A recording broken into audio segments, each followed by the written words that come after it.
Meus irmãos, a paz do Senhor, uma boa noite a todos vocês. Vocês estão com frio também? O pastor Fausto estava falando sobre a temperatura de sensação térmica. Eu estava lembrando que hemisfério norte, Europa, Estados Unidos, quando a gente lê que homens como Jonathan Edwards, John Wesley, Spurgeon pregavam no inverno com temperatura negativa, e 5, 6, 8, 10 mil pessoas se formavam como uma multidão no tempo para ouvi-los pregar. Tem noção do que é isso? E hoje nós estamos ainda com a temperatura positiva. Então, se você estiver sentindo frio aí, lembre-se que frio é psicológico. Tá bom? Você que está pela transmissão, que bom poder falar a você. Que Deus te abençoe aí onde você estiver. Que alegria poder retornar à cidade de Maf e poder louvar a Deus pela vida desta igreja, celebrar junto com vocês por tudo que Deus tem feito através desta igreja, pela expansão, pelo espaço que se torna cada vez mais apertado devido à quantidade de pessoas que Deus tem trazido para fazer parte desta família. Louvar a Deus pela vida do pastor Adson, da pastora Alba, por toda a família deles e poder também servi-los com a palavra de Deus esta noite. Agradecer a todo o time pastoral, pastor Fausto, pastor Caio, pastor Anderson, a toda a equipe que serve dentro da dinâmica da cidade de Maf. Que Deus continue a abençoar sempre vocês. Já foi apresentado, eu estou tendo a alegria de esta noite estar na companhia da minha esposa Mara, nossos 2 filhos, Benjamin e Luíde, estão no culto infantil. Também está acompanhado de um amigo que é o pastor Lucas Flores, pastor da Igreja do Evangelho Quadrangular na cidade de São José dos Campos, e juntos podermos estar celebrando nesta noite com vocês e poder servi-los também a palavra de Deus dentro de uma série que certamente está abençoando muito a sua vida. É uma série de conscientização sobre como nós devemos entender a realidade espiritual que nós vivemos todos os dias e como que isso faz sentido através do entendimento de que existem armas espirituais que estão à nossa disposição. E nós precisamos saber como que elas funcionam para que possamos também usá-las, para que alcancemos vitórias em nossas guerras. Você diz amém? Vamos lá? Abra sua Bíblia comigo, assentado como você está. Efésios capítulo 6. Efésios capítulo 6. Eu gostaria de ler com você a partir do versículo 11, Efésios 6, verso 11. Enquanto você localiza aí, deixa eu apenas lhe dar um rápido aviso. Na saída, você terá 3 livros que vão estar à sua disposição, e a você que ama entender e estudar a Bíblia, vão te servir muito. O título deles, primeiro, é a Enciclopédia sobre a Vida dos Personagens Bíblicos. O segundo é um manual bíblico expositivo sobre as parábolas de Jesus. E o terceiro é o Guia do Estudante da Bíblia.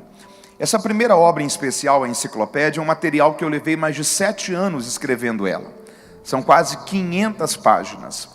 Talvez você diz: Mateus, eu tenho dificuldades às vezes em ler um livro de 100 páginas. O que eu vou fazer com um livro de quase 500 páginas? Essa obra aqui não é uma daquelas obras, daquela que você lê da página 1 até o final, não sei que você queira, mas é uma obra de pesquisa. Sabe aquele momento que você está lendo um texto da Bíblia e tem uma dúvida ali? Está lendo sobre Jó. Você vê que na letra J, às vezes tem 10, 15, 20 páginas te explicando a vida de um único personagem da Bíblia. Contexto cultural, histórico, às vezes questões polêmicas da Bíblia. Deixa eu te lembrar uma. Primeira família da Bíblia, você lembra quem foi? Adão, Eva, Caim e Abel. Caim mata Abel. A Bíblia diz que ele vai morar numa cidade chamada Nod. Ali se casa, tem filhos e forma toda a sua família. Se a primeira família da Bíblia foi Adão, Eva, Caim e Abel, Caim se casou com quem? Quem foi a esposa de Caim? Como assim ele foi morar em uma outra cidade se tudo começou no Éden? Como que a gente explica isso? Então são detalhes das histórias da Bíblia que às vezes você está lendo o texto, tem uma dúvida ali, e sente falta de um material que você possa utilizar como fonte de pesquisa e consulta, para que você possa expandir ainda mais o seu conhecimento sobre a palavra de Deus.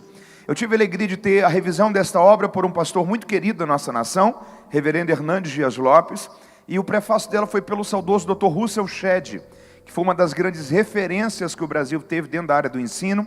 Dentre as coisas que o Dr. Shedd escreveu que não conheceu outra obra em português que reunisse tantas informações sobre a vida dos personagens bíblicos quanto esta. É uma ferramenta que vai te servir demais. A penúltima obra é o Manual Bíblico Expositivo sobre as Parábolas de Jesus. Jesus contou aproximadamente ao todo 42 parábolas. Isso representa 1/3 de tudo aquilo que temos escrito nos evangelhos sobre os ensinos de Jesus. Só que a grande maioria das parábolas estão dentro de um contexto cultural muito diferente do nosso. Um exemplo disso é a parábola das 10 virgens. Eu por muito tempo pensei e preguei Mateus 25, entendendo as 10 virgens ali como um símbolo da igreja. Até que eu me deparei com a seguinte questão: quem eram as 10 virgens dentro do contexto cultural daquela época? Elas eram acompanhantes da noiva, que tinham a missão de cuidarem da noiva, prepararem ela para o casamento e iluminarem o caminho que era da casa da noiva até a casa do noivo, que era onde o casamento judaico acontecia. Se as 10 virgens não eram a noiva, na analogia entre Cristo e a igreja, elas não se encaixam ali como a igreja. Quem então elas representam ali? Qual era a diferença do joio para o trigo? O rico e o Lázaro era uma parábola ou uma história real? Porque Jesus nunca deu nome aos personagens das suas parábolas, ali ele dá. O que é, por exemplo, a blasfêmia contra o Espírito Santo, que é o ensino de Jesus em uma de suas parábolas, que é a história do mais valente. Então são mais de 300 páginas, te explicando todas as 42 parábolas que Jesus contou, dentro do contexto cultural daquela época, interpretativo para o nosso tempo, e também exegético, analisando o grego bíblico ali em cada uma daquelas parábolas. E o último livro é o Guia do Estudante da Bíblia. É um livro que é fruto de anos de pesquisa sobre os temas mais desafiadores para a interpretação bíblica. Ele está dentro de uma dinâmica de perguntas e respostas, são centenas de questões, envolvendo, por exemplo, escatologia. As pessoas possuem muitas dúvidas sobre Apocalipse, grande tribulação, anticristo, juízo final. Como que a gente entende tudo isso? A vida após a morte, os mortos possuem memória ou não? Nós reconheceremos ou não as pessoas no céu? O dilúvio no Antigo Testamento, ele foi local ou foi universal? Porque a Bíblia diz que as águas de dilúvio encobriram toda a terra. Noé vivia no atual território do Oriente Médio. E tem espécies que elas vivem apenas em uma região. Tem animais que vivem apenas na floresta amazônica, no Polo Norte, no Japão, que é uma ilha. Se o dilúvio for universal, como que o Noé preservou essas espécies que viviam apenas em outros continentes? As pessoas viviam mesmo quase 1000 anos no livro do Gênesis, ou a contagem de anos lá era diferente da contagem de anos do nosso tempo. Um evangelho diz que Jesus curou um cego em Jericó, outro fala que foram 2. Um evangelho diz que Jesus libertou um endemoniado em Gadara, o outro fala que foram 2.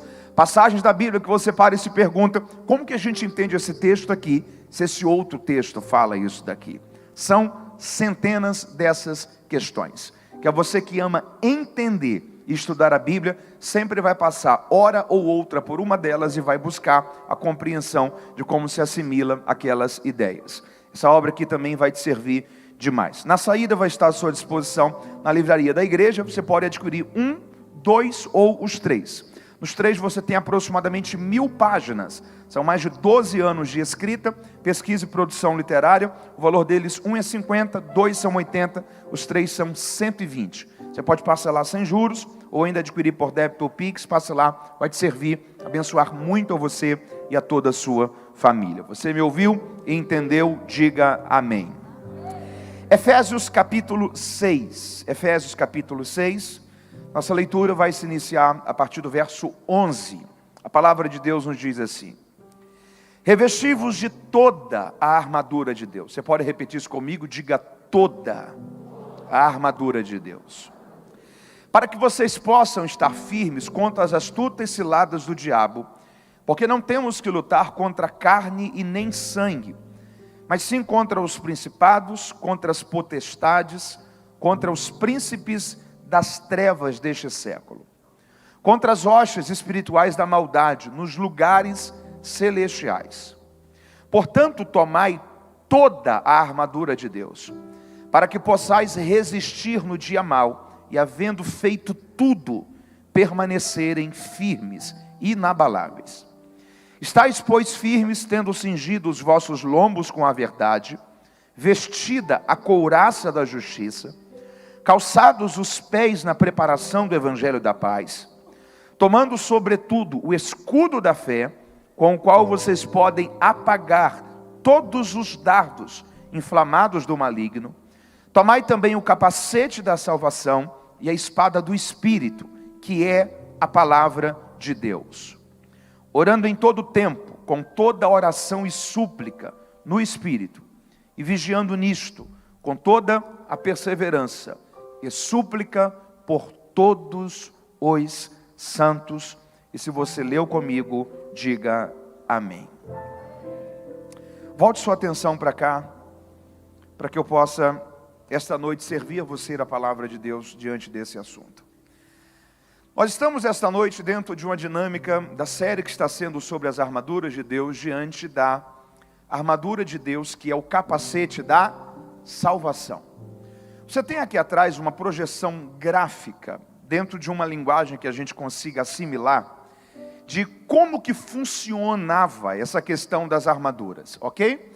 Vocês já falaram, por exemplo, sobre o cinto, que representa a verdade, couraça, que representa a justiça, sandálias, que são um símbolo do evangelho da paz, o escudo da fé, que o pastor Adson ministrou na última terça, capacete da salvação, que eu estou compartilhando com vocês esta noite, e a espada do Espírito, que representa a palavra de Deus, que é a mensagem final da próxima noite da série, na próxima terça-feira. Há uma coisa muito curiosa, porque essa imagem aqui, ela projeta para a gente muito bem qual é a construção daquilo que Paulo está estabelecendo, ok? Todas as armaduras que são apresentadas, ela começa por um cinturão que representa a verdade. Você pode repetir isso comigo? Diga verdade. Em outras palavras, o que Paulo está dizendo é o seguinte, Deus não opera por meio da mentira. Não existe autoridade espiritual se não houver verdade. A primeira armadura que traz toda essa blindagem espiritual é a verdade, que é representado pelo cinto da verdade. O cinto é literalmente essa estrutura aqui, Se você perceber, ele tem uma espada na mão, mas ele tem aquilo que era utilizado para desembainhar a espada dentro do cinto. Dentro dessa estrutura do cinturão, colocava-se a espada e era utilizada ali. É que quase sempre quando a gente utiliza a ideia da espada, ela está sempre em utilização, ok? Em exercício de função. Mas a espada era guardada.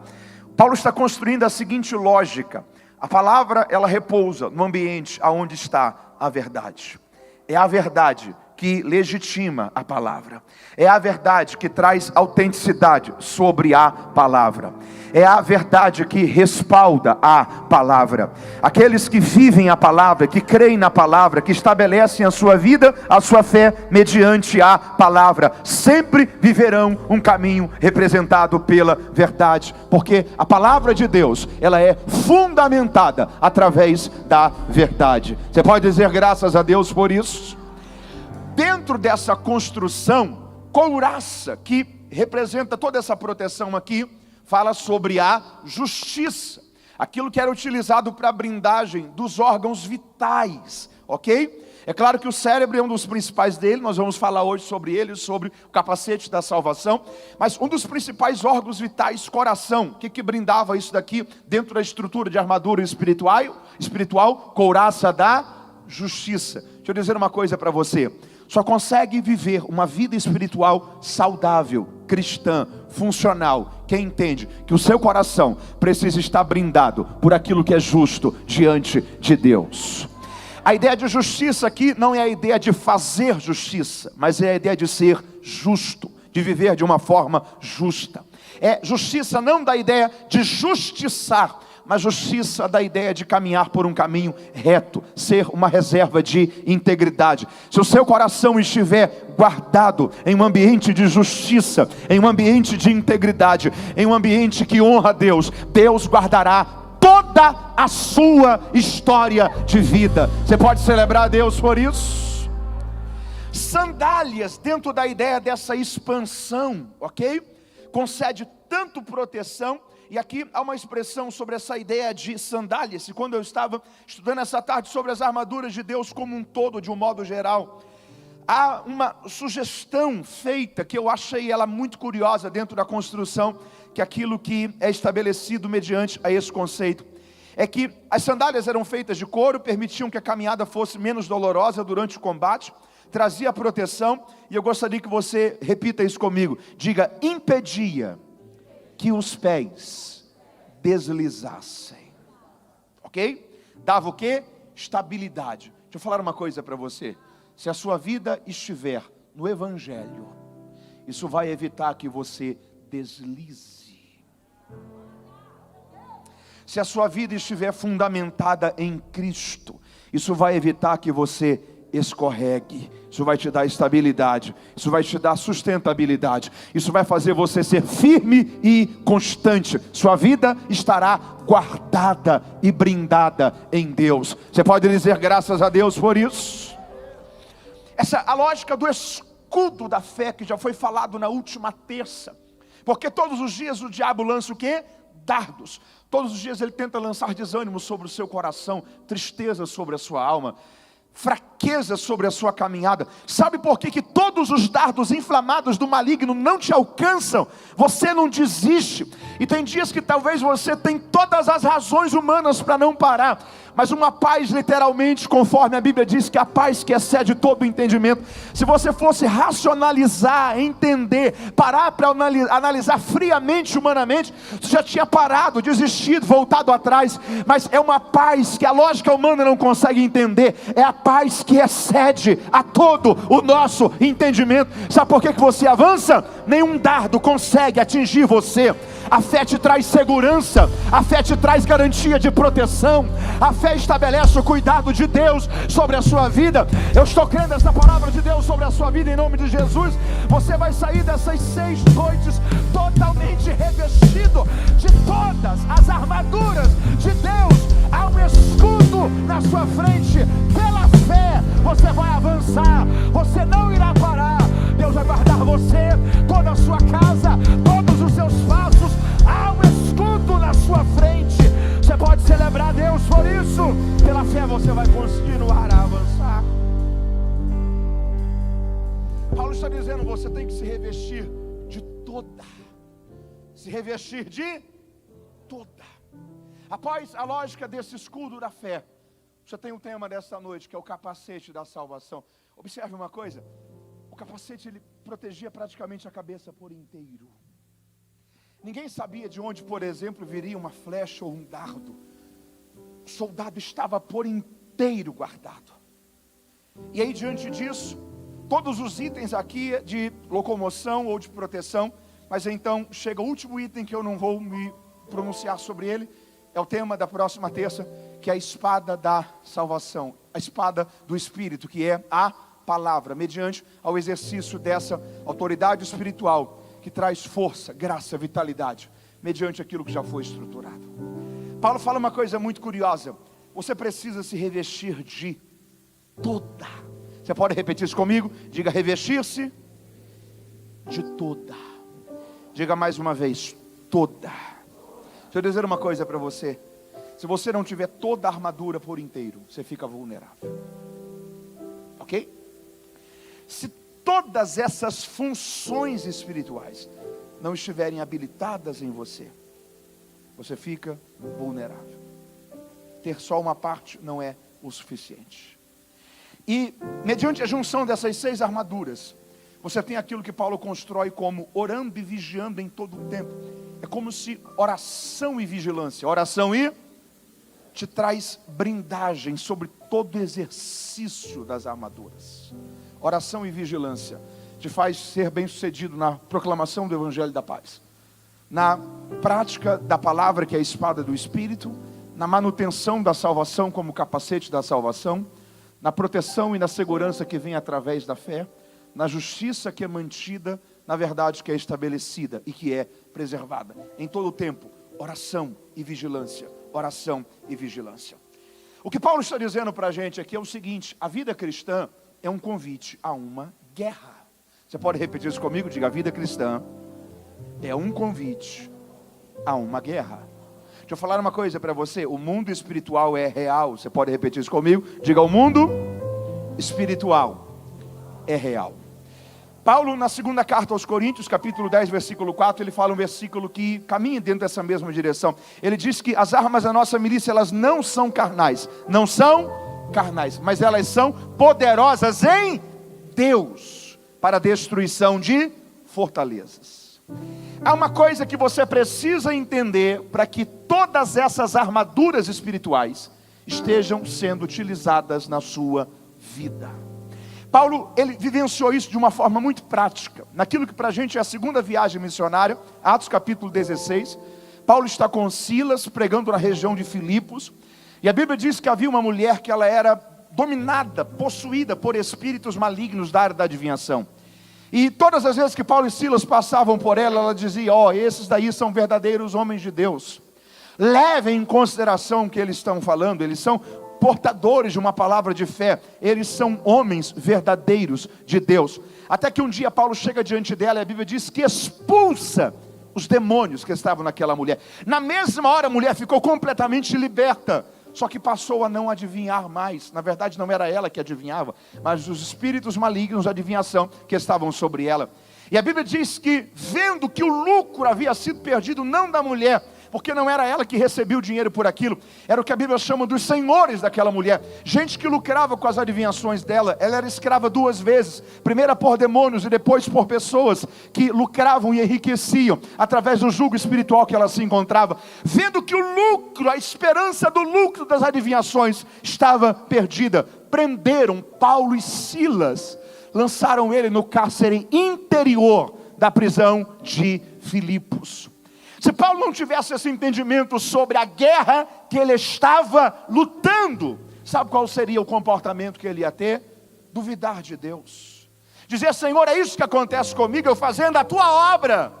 O Senhor nos deixa agora estar presos aqui. Só que Paulo entende uma coisa, deixa eu falar uma coisa aqui para você esta noite.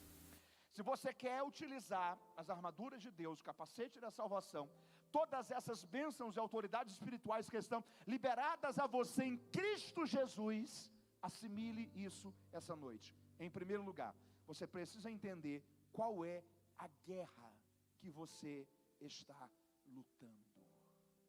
Paulo sabe que o problema não é com a mulher, o problema não é com as pessoas que lucravam com as adivinhações da mulher.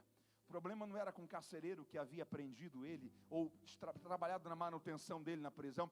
O problema não era com os governantes de Filipe. Paulo entendia uma coisa: a guerra que eu estou enfrentando não é uma guerra física, não é uma guerra humana. A guerra com a qual nós lutamos, ela não é nem contra a carne, nem contra a sangue. Ela é contra principados, ela é contra potestades, ela é contra rochas espirituais, ela é contra poderes espirituais da maldade. Em primeiro lugar, Paulo entendeu a guerra certa. Em segundo lugar, a Bíblia diz que próximo à meia-noite, Paulo e Silas oravam e cantavam hinos a Deus. Quando você entende a guerra certa, você consegue usar as armas certas. Deixa eu falar uma coisa para você. Pare de usar armas humanas em guerras espirituais. Pare de pensar que o seu problema está contra pessoas, está contra o patrão, está contra o vizinho, está contra o funcionário. Pare de achar que a guerra que você está enfrentando é uma guerra física. Os agentes podem até ser humanos, só que a origem é espiritual.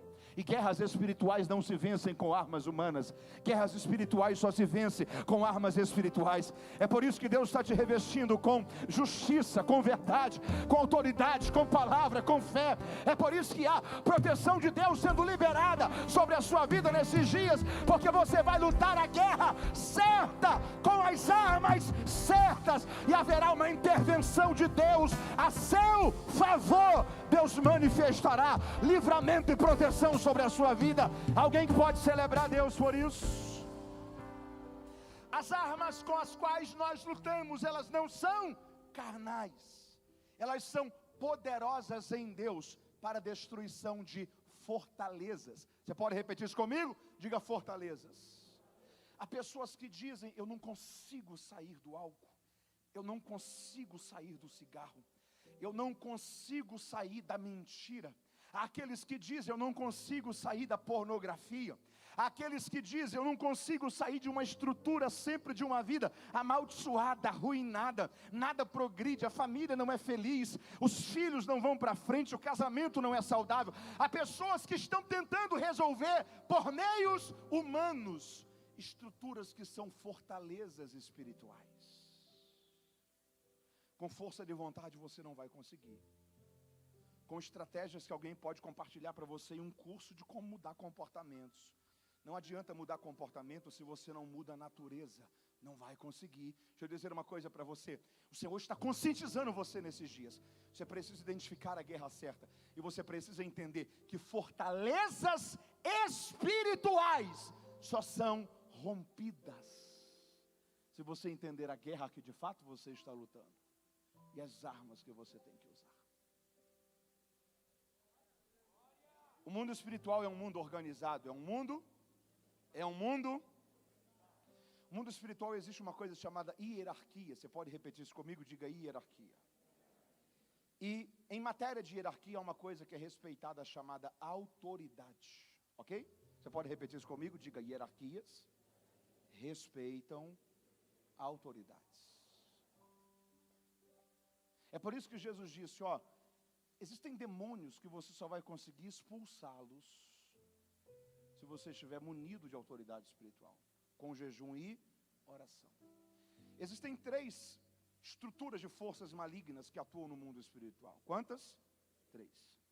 Primeira, diga comigo, opressão. Vamos lá, diga opressão.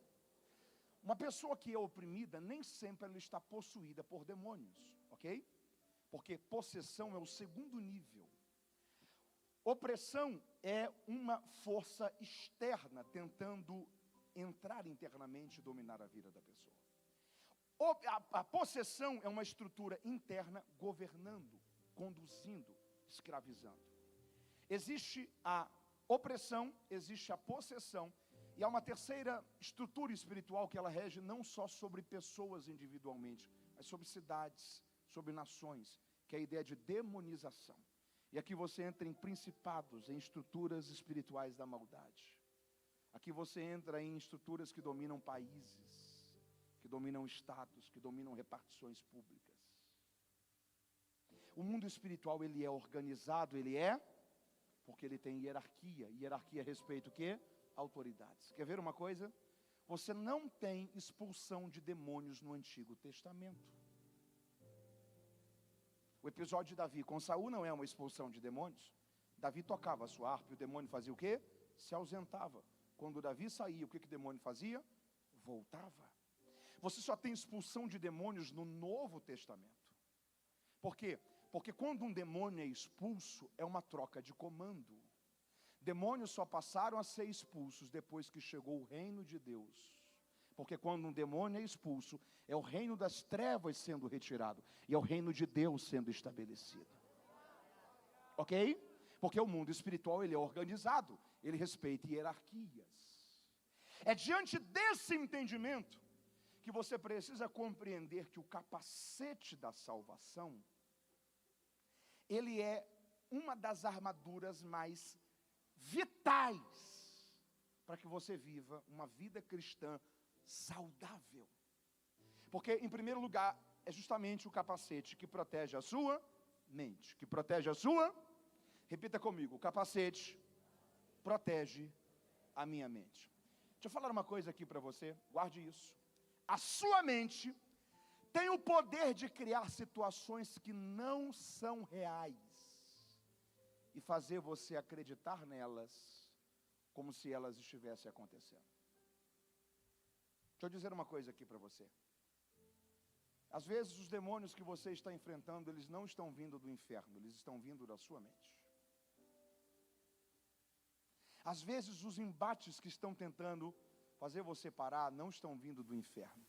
Estão vindo da guerra na sua mente. A mente humana tem a capacidade de criar cenários como se fossem reais, sem que eles de fato estejam acontecendo.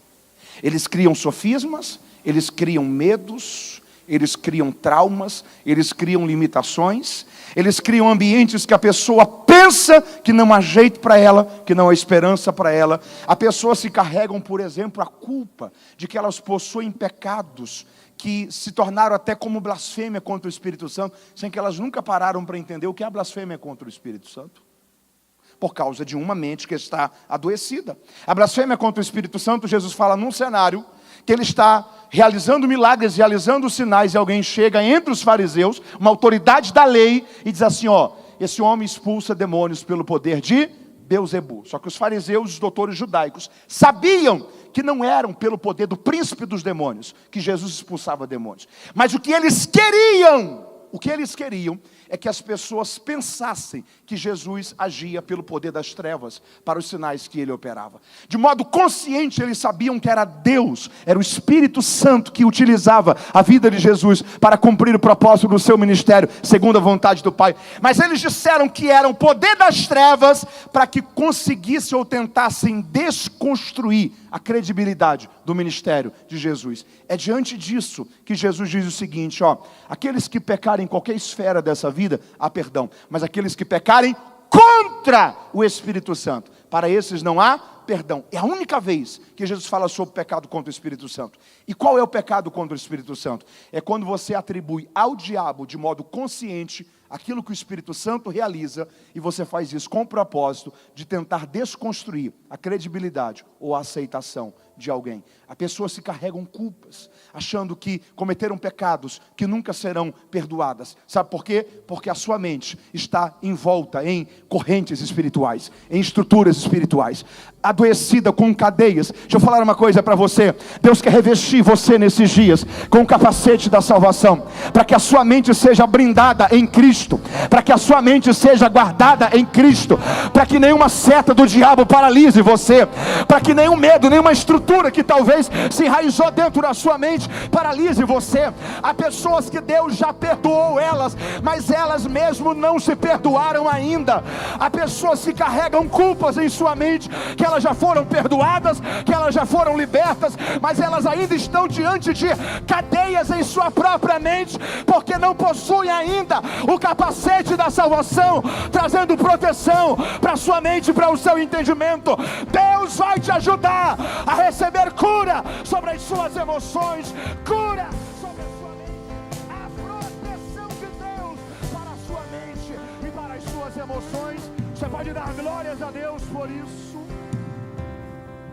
Coloque a sua mão sobre a sua cabeça e diga: Senhor, ajuda-me a me revestir de toda a armadura de Deus, inclusive o capacete da salvação. Em primeiro lugar, o capacete da salvação, ele é útil para a proteção da sua mente, proteção da sua, porque uma mente adoecida pode adoecer as suas emoções, criar cenários inimagináveis que não são reais. Deixa eu falar uma coisa aqui para você. Mais de 90% dos seus medos nunca vão se tornar reais. Mais de 90% dos seus medos sempre vão atuar no campo das possibilidades, das preocupações. A palavra preocupação vem de dois termos: pré, a ideia de antecipar, e ocupação. Porque se preocupar é se ocupar duas vezes, é sofrer duas vezes, é se desesperar duas vezes. Mais de 90% dos seus medos nunca vão ganhar forma. Você precisa vencer essa guerra aqui. Quando Pedro escreve uma de suas cartas, ele diz: o diabo, nosso adversário, vem contra nós, rugindo como leão. Rugindo como? Buscando a quem ele possa tragar. Há uma coisa curiosa na vida do leão, porque a única fase que o leão utiliza rugido para ataque é na velhice, quando ele não tem mais a mesma velocidade, o mesmo arranque, a mesma explosão. Sua visão não é tão nítida quando ele era jovem. Ele precisa se reinventar em sua caça, e ele continua a se aproximar da vítima, mas com as experiências que ele vai tendo, ele vai vendo que ele não consegue às vezes mais capturar muitas vítimas na explosão da sua velocidade. Então ele se agacha e ele começa a rugir, porque de algum modo ele entende que a presença do rugido ali traz intimidação. Os animais se dispersam e quase sempre alguns vão em direção aonde ele está, facilitando a captura deles. O Pedro está dizendo: cuidado, porque o diabo vem contra nós, rugindo como? Rugindo como? Buscando a quem ele possa tragar. Instrumento de ataque. Sabe o que a palavra de Deus está dizendo? Cuidado, o diabo sempre tenta vencer você aqui. Ele tenta te vencer na sua mente. ele tenta fazer você perder a guerra aqui. Porque se você perde a guerra aqui, você desiste de tudo. Se você perde a guerra aqui, você acha que não tem mais jeito. Se você perde a guerra aqui, você deixa que as fortalezas aprisionem você e você não consegue reagir. Mas deixa eu dar uma boa notícia para você. A Bíblia não diz que o diabo é um leão. A Bíblia diz que o diabo ruge como leão. Leão ele não é. Do Gênesis ao Apocalipse, só há um leão que você encontra na Bíblia. É o que João viu no livro do Apocalipse, é o leão da tribo de Judá. E o que Jesus está dizendo para você esta noite é que há um capacete de salvação para ser colocado sobre a sua cabeça, que há uma proteção de Deus para ser colocada em sua mente, que o diabo não vai parar você, que Deus vai renovar a sua fé, que Deus vai proteger os seus pensamentos, que Deus vai fortalecer as suas emoções. Estruturas espirituais na mente começam a ruir agora, pelo poder que há no nome de Jesus. A libertação e cura de Deus para a sua mente, para as suas emoções esta noite. Você pode dar glórias a Deus por isso. Em primeiro lugar, o capacete da salvação protege a sua mente, protege a sua. Segundo lugar, o capacete da salvação protege a sua visão. Você pode repetir isso comigo? Diga: protege a minha visão. Deixa eu falar uma coisa aqui. Se nós não tivermos revestidos dessa graça, desse poder espiritual, dessa armadura de Deus, mediante o capacete da salvação, nossa mente fica vulnerável, nossa visão fica comprometida. Levante uma de suas mãos e diga assim: Senhor, eu preciso ter uma clareza completa de qual é a visão do Senhor para a minha vida. Deixa eu dizer uma coisa a você. Há uma visão clara de Deus para você. Deixa eu repetir isso aqui mais uma vez. Há uma visão clara de Deus para você. Há 2 livros na Bíblia que contam a sua história. Você sabia disso? Quantos livros? O primeiro está em Salmo 139. Salmo 139, o salmista disse que é um livro onde Deus prefixou todos os meus dias. Você pode repetir isso comigo? Diga: um livro onde Deus prefixou todos os meus dias. Esse livro eu chamaria ele do livro do propósito, o livro do... Deixa eu dar um exemplo para você. Imagina o dia que Moisés nasceu, Deus prefixando lá: será libertador na nação de Israel. O dia que Davi nasceu, Deus prefixando: será um homem segundo o meu coração, vai governar sobre o meu povo. O dia que Paulo nasceu, Deus prefixando: Saulo será apóstolo dos gentios. Há um livro onde Deus prefixou todos os meus dias. Só que há um segundo livro que a Bíblia fala sobre ele, que está em Apocalipse 20, que é o livro das obras. No livro do propósito, você tem aquilo que Deus estabeleceu como projeto para a sua vida, como desígnio para a sua vida. O livro das obras é o registro de como essa vida foi vivida, das prioridades que foram abraçadas, das escolhas que foram feitas, dos caminhos que foram escolhidos, que não necessariamente pode ter respeitado aquilo que era a intenção do projeto inicial de Deus. Sabe qual é a pergunta que você precisa fazer no seu coração esta noite? O dia que Deus pegar o livro onde Ele prefixou todos os meus e os seus dias, e colocar diante do livro das nossas obras, será que vai bater? Ou será que Deus talvez vai olhar e vai dizer: que pena, viu? Que você quis viver a sua vontade, mas não a minha vontade. Que você quis viver do seu jeito, sem buscar qual era a visão que eu tinha para a sua vida. Que você pensou que a sua vida era muito boa para você estabelecer as melhores escolhas, os melhores caminhos, as melhores definições. Deixa eu fazer uma pergunta aqui para você. Quem aqui é pai ou mãe de criança pequena de 3, 4 até 5, 6 anos de idade? Faz assim com a sua mão. Lá na sua casa as crianças também têm preferência por alguns personagens de desenhos? Tem? Às vezes Mickey, Patrulha Canina, Peppa Pig, Homem-Aranha, acontece também lá na sua casa? Eles criam afeições também às vezes por algumas roupas ou alguns brinquedos. Já aconteceu na sua casa de ter dia que você ia para uma ocasião que precisava de uma roupa mais formal e seu filho ou a sua filha queria ir com uma roupa de desenho e você precisou furar a escolha dele, colocar que você queria, porque aquela roupa era inapropriada para o momento que você estava indo? E já aconteceu de nesses dias alguém olhar para a sua criança e dizer: que criança linda. Sabe por que ela causou uma boa impressão? Porque quem escolheu não foi ela, foi você. Sabe qual é o defeito da gente? A gente cresce e a gente pensa que agora a gente sabe escolher as coisas para a vida da gente.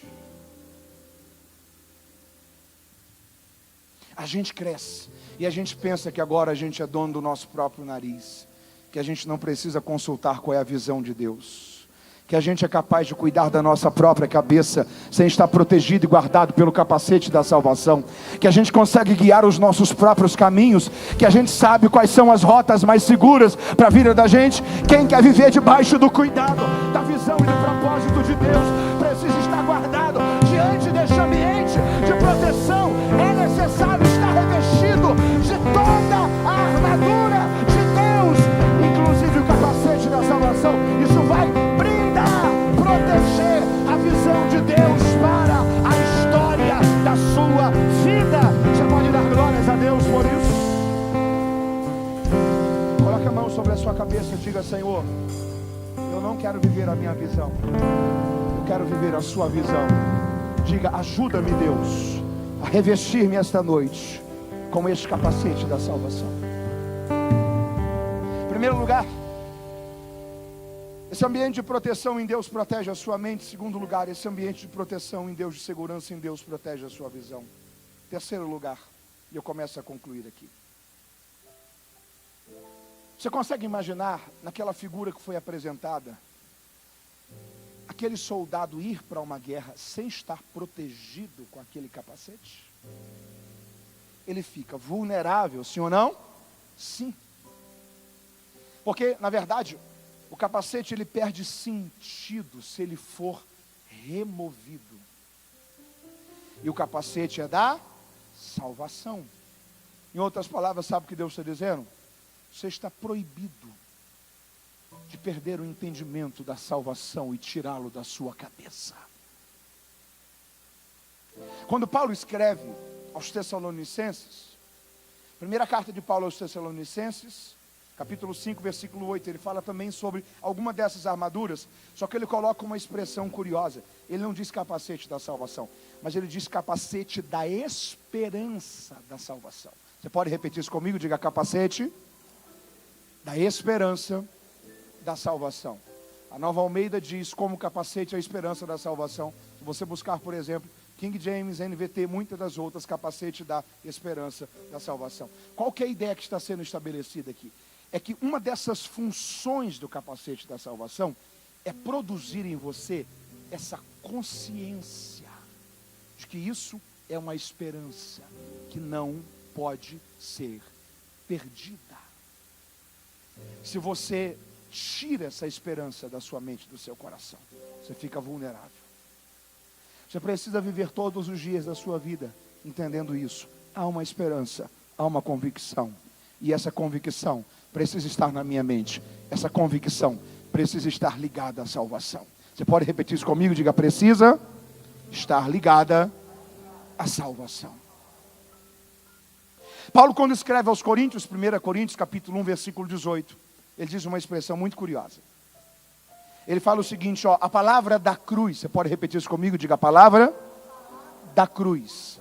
Diga: é loucura para os que perecem.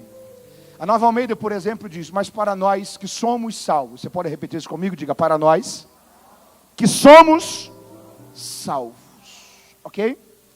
Se você ler a NVI, a King James, a Reina Valera, que é a versão mais confiável na língua espanhola ou hispana, você não tem a expressão para nós que somos salvos.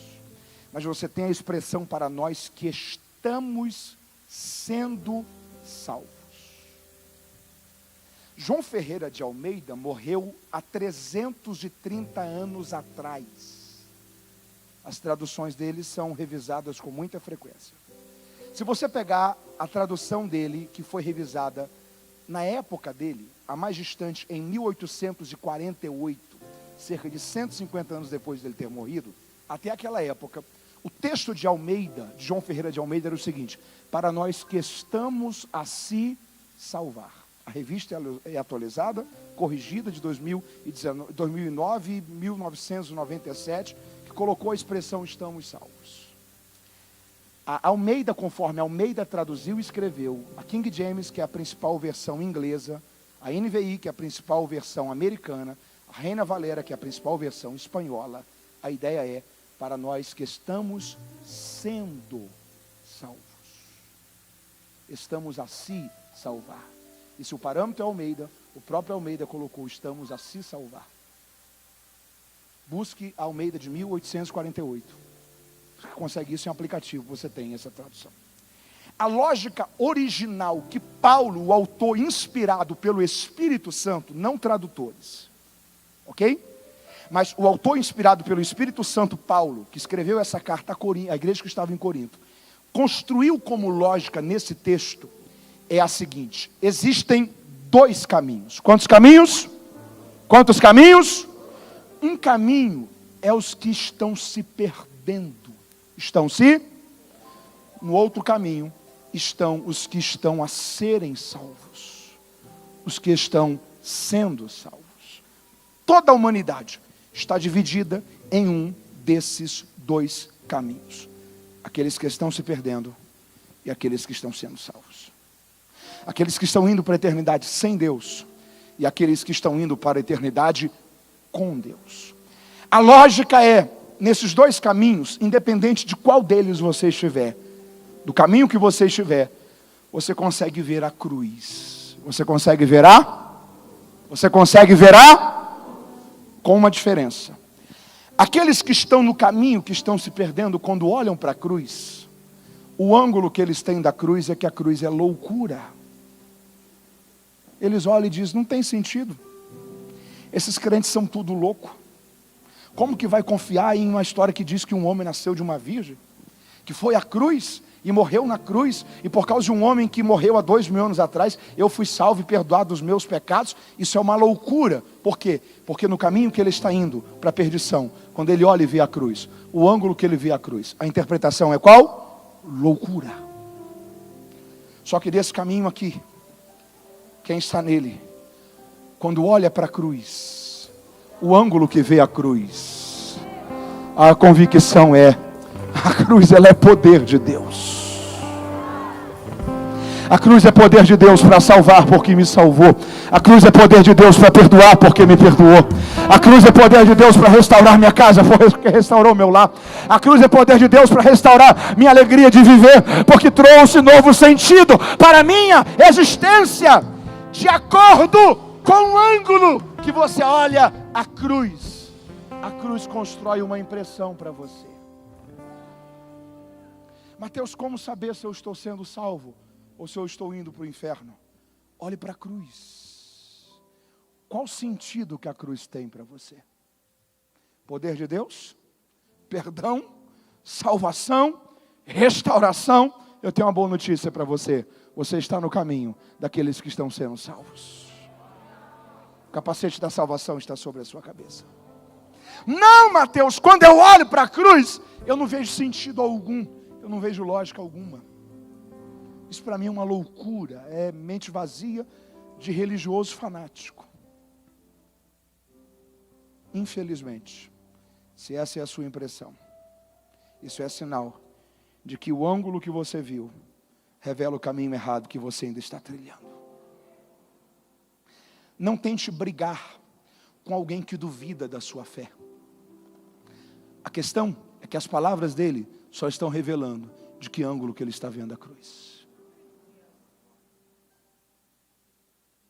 Loucura para quem perece, para os que estão no caminho dos que estão sendo perdidos. Poder de Deus para quem está no caminho, de quem está sendo salvo. A cruz faz sentido. Encerro dizendo uma coisa aqui.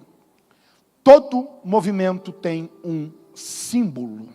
Você pode repetir isso comigo? Diga: todo movimento tem um símbolo. Guarde isso com você. Todo movimento tem um símbolo. Se você está dirigindo numa BR da vida, numa estrada da vida, qualquer rodovia, e você vê de longe um símbolo amarelo assim, bem grande na pista com um M, aquilo é sinal de que naquele lugar existe um McDonald's.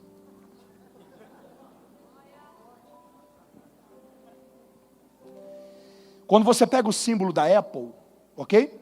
Já reparou? É uma maçã mordida. Quando Steve Jobs, junto com toda a sua equipe, criam a ideia da Apple, a lógica é justamente a lógica do Éden, do Gênesis. Dentro da visão que alguns têm de que a fruta era uma maçã, eles estabelecem a ideia de uma maçã mordida. Já que a fruta representa conhecimento, era como se, através do nosso aparelho, você terá acesso a consumir conhecimento, a ter acesso à informação. Nosso aparelho vai potencializar o seu contato com a informação de todo mundo em tempo real. Todo movimento tem um símbolo. Pegue a Volkswagen. A Alemanha está saindo da Segunda Guerra Mundial enfraquecida. A grande massa da população está em condição financeira muito ruim. Naquela época você tem a Volkswagen sendo estabelecida como empresa. Os ricos conseguiam comprar BMW e Mercedes, também alemães. Eles vão no símbolo da Volkswagen e colocam um V e um W, que é a sigla em alemão para carro popular. Eles estão construindo uma marca. O que eles estão dizendo é: nosso país está se recuperando financeiramente. Você pode ter em nosso carro um excelente automóvel com um preço mais acessível. Volkswagen. Eles estabelecem um símbolo. Jesus está iniciando o movimento dele. Alguém olha para ele e pergunta: qual símbolo que você quer que o seu movimento fique conhecido? Ele diz: uma cruz. Mas, Senhor, isso não é tão popular. Cruz é símbolo de morte, cruz é símbolo de maldição. Uma cruz. Por quê? Porque eu quero construir através do movimento que eu estou estabelecendo. É que quem não estiver disposto a negar a si mesmo, a morrer para as suas paixões, a morrer para as suas vontades, não é digno de se tornar meu discípulo. O símbolo que eu quero que vocês carreguem mediante a sua fé é uma cruz. Por quê? Porque já estamos crucificados com Cristo.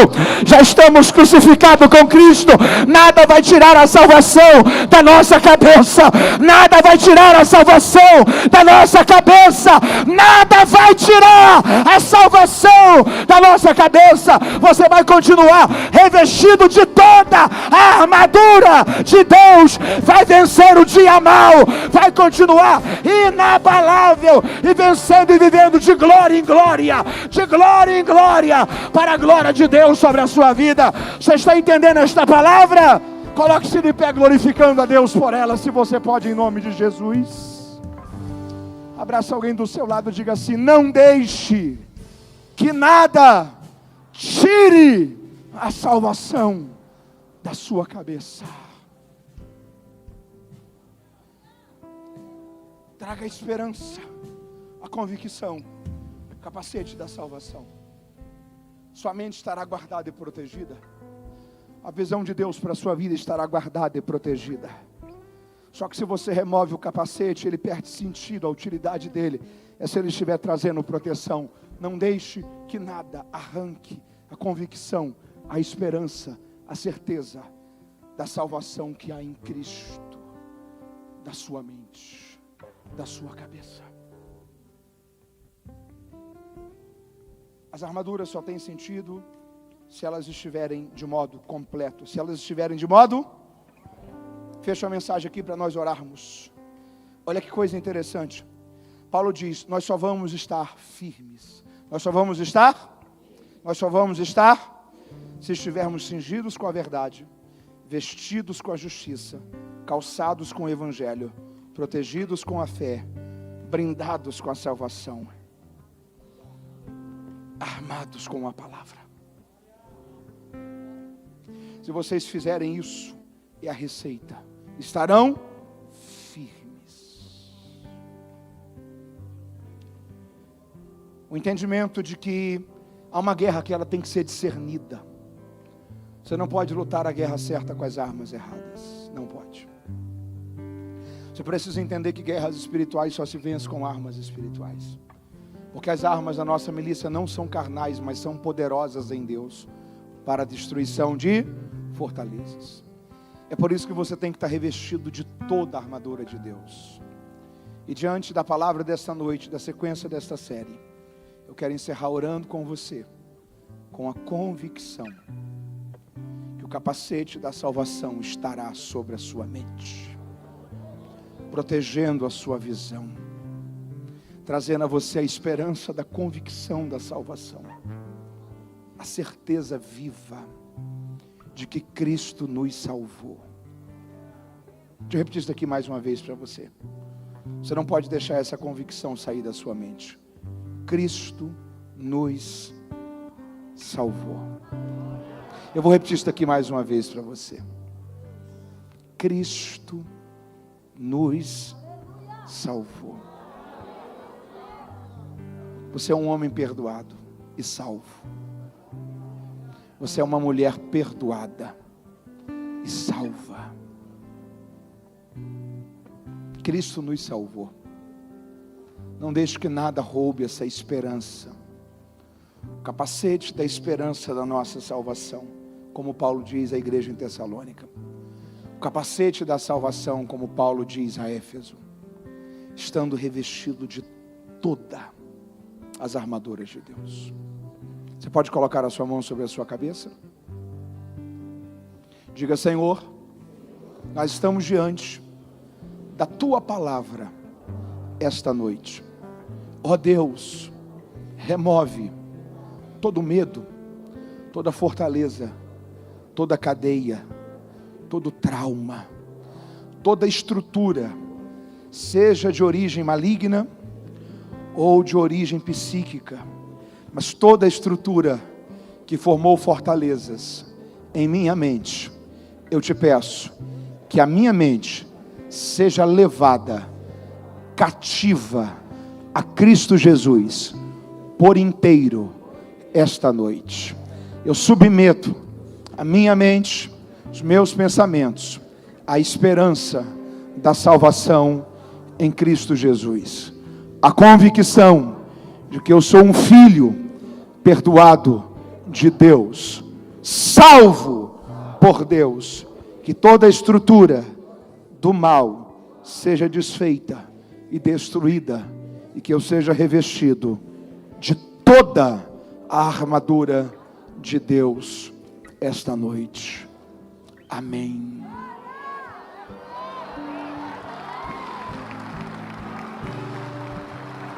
Eu quero, encerrando esse momento com você ainda em pé, saber aonde está você que está distante dos caminhos do Senhor. Você que precisa renovar a sua aliança com Deus, recomeçar a sua jornada com Jesus. Essa é uma noite para você se arrepender de todos os seus pecados, de deixar para trás o que precisa ficar para trás, de abrir o coração e dizer: Senhor, eu quero recomeçar minha jornada contigo. Eu quero te pedir perdão pelos meus pecados. Eu quero te receber como meu Senhor e Salvador. Aonde está a primeira vida para Jesus dessa noite? Dá um sinal assim com a sua mão. Eu quero orar com você nesta hora. Deus te abençoe. Aonde está a segunda pessoa para Jesus? Aonde está a segunda pessoa para Jesus? Que Deus te abençoe, moço. Deus abençoe sua vida, seu futuro, sua família. Cadê a segunda vida para Cristo? Aonde está a segunda vida para Cristo esta noite? Aonde está a segunda vida para Cristo esta noite? Se você está pela transmissão e quer entregar a sua vida a Jesus, escreva nos comentários: eu quero entregar agora a minha vida a Jesus. Nós vamos orar juntos com você nesse momento. Alguém talvez da equipe de mídia da igreja vai tentar te localizar pelos comentários, para ver se você estiver próximo, se a igreja pode conduzir você a fazer parte ou desta família cristã ou alguma família próximo de onde você estiver. Quem está me ouvindo, diga amém. Se você pode, carinhosamente, dá um sorriso para alguém que está do seu lado aí. Pergunte se ele ou ela já entregou a vida a Jesus. Pergunte se ele ou ela precisa recomeçar uma caminhada com Deus. Faz convite a ele aí, faz convite a ela. Pergunte se ele ou ela precisa fazer uma decisão por Cristo hoje. Talvez do seu lado alguém que precisa fazer essa decisão. Deus vai usar a sua vida para encorajar essa pessoa a vir diante do altar. Se tem alguém do seu lado, ajude ela a chegar. Eu quero saber onde está a segunda vida para Jesus dessa noite. A segunda vida para Jesus. Há mais alguém? Cadê você? Aonde está a segunda pessoa? Raquel Araújo pela internet. Você pode dizer glória a Deus? Temos uma terceira vida para Cristo esta noite, ou pela transmissão, ou no auditório presencial. Temos mais alguém? Carmen Gomes. Você pode dizer aleluia? Deus abençoe Raquel, Deus abençoe Carmen. Temos uma quarta vida para Cristo esta noite. Está vindo a quarta pessoa, está chegando a quarta pessoa. Você pode dizer glórias a Deus? Deus abençoe esta moça. Aonde está a quinta vida para Cristo esta noite?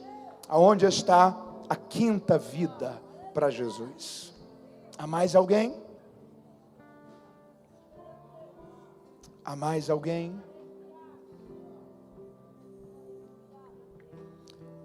Toda a igreja estenda as mãos para cá, por favor. Carmen, Raquel, nós vamos orar juntos agora também pela transmissão. Se há mais alguém fazendo a decisão, talvez, quem sabe, não conseguimos ver o seu nome aí. Mas ore junto também nesse momento, por favor. Que Deus te abençoe.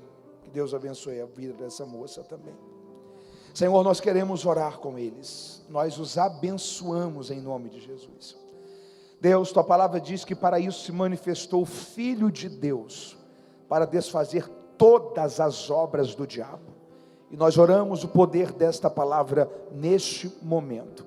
Nós abençoamos este moço, esta moça, a Carmen, a Raquel e mais alguém que estiver pela transmissão também fazendo essa decisão. Nós declaramos sobre eles, ó Pai, o teu amor, a tua graça, perdão para os pecados. Que eles recebam agora um bálsamo, uma pureza, uma paz do seu doce Espírito, preenchendo o coração deles. Deus, que toda cadeia, toda fortaleza do mal, toda estrutura que o diabo talvez estabeleceu, os medos, os sofismas, Deus, os traumas, as crises pessoais, nós repreendemos e ordenamos que sejam destruídas agora em nome de Jesus. Nós abençoamos a vida dessas pessoas, a família delas, o futuro delas, abençoamos elas em todas as áreas da sua vida e declaramos que a melhor fase da vida delas começa a partir desta noite, para a glória do Senhor, em nome de Jesus. A igreja que assim concorda, diga amém. Dê um abraço nele, dê um abraço nela, Deus lhes abençoe. Permaneça em pé. Pastor, por favor. Vamos cantar? Levante sua mão, celebre ao Senhor com esta canção.